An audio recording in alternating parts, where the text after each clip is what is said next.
C'était l'histoire un peu noire d'une poignée d'employés qui avaient décidé un soir de ne pas se faire entuber. Ils voulaient simplement croire qu'ils pouvaient sauver leur société, mais des gens un peu mieux placés ne voulaient pas en entendre parler.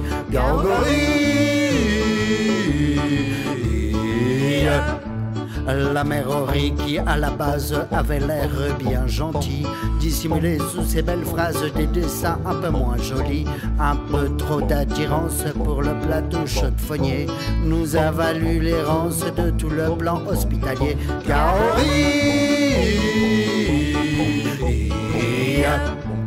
Dans cette abominable galère, un voilier voulait se démarquer, avec aux commandes Monsieur Wildhaber, plus que bien déterminé. Notez que l'on comprend le pauvre homme qui s'évertue à vouloir sauver ce qui lui reste de son monastère et surtout de ses indemnités.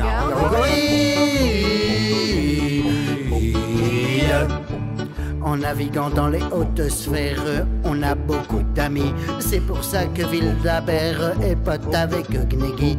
Ainsi les deux compères à nouveau réunis provoquent bien des misères à toute la compagnie. Car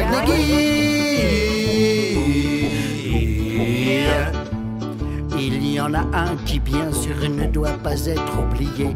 Je veux parler d'Antoine Hubert, le seigneur, le genolier. Lui qui arrive sur sa monture aux portes du canton, avec dans le regard cet air de vouloir donner la leçon.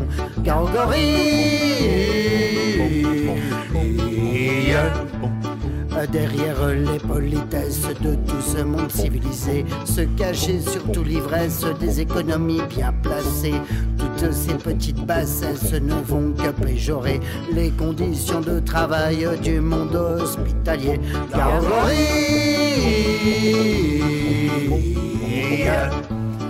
Pour revenir aux grévistes, ils furent licenciés, avec comme seul tort de ne pas l'avoir fermé.